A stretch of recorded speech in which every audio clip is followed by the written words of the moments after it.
예측할 수 없는 위험이 도사리고 있는 도로 위. 특히 운전자라면 이런 경험 한 번쯤 있으실 텐데요.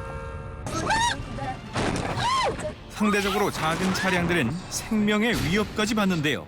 도로 위 만연한 대형차의 횡포를 취재했습니다. 무작정 들이밀거나 막무가내로 차로를 변경하는 것. 이러다 보니 사고가 나는 건 어쩌면 당연한 수순이라 해도 과언이 아닌데요.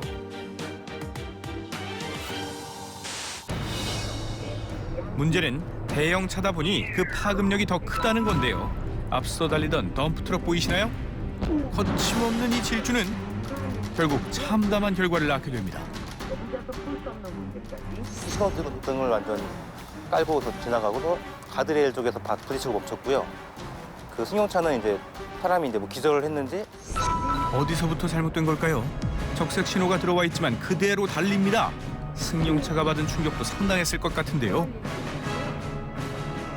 도로가 이제 워낙에 큰 차들도 많이 다니고 과속을 많이 하는 도로예요. 그래서 좌회전 차량이 많지 않은 도로이다 보니까 좀 당연히 차가 없겠거니 하고서 아마 달렸을 것 같아요.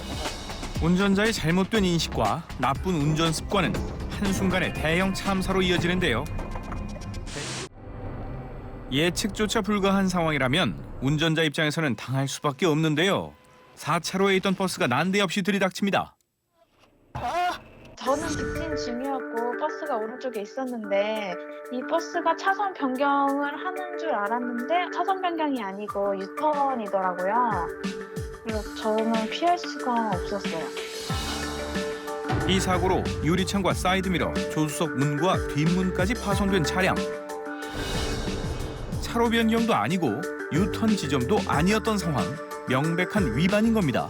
하지만 버스기사의 모습은 이런 주행에 익숙해 보였는데요. 어떤 면에서는 학습이 되어져 있을 거라고도 보는데요. 그것은 이제 과거에도 비슷한 상황에서 끼어들기를 했거나 그랬을 경우에도 별다른 문제가 일어나지 않았다라는 거죠. 그렇게 되면 똑같은 상황에서 이번에도 되겠지라고 해서 이제 밀고 들어가다가 결국은 파국적인 결과가 나타날 수도 있습니다.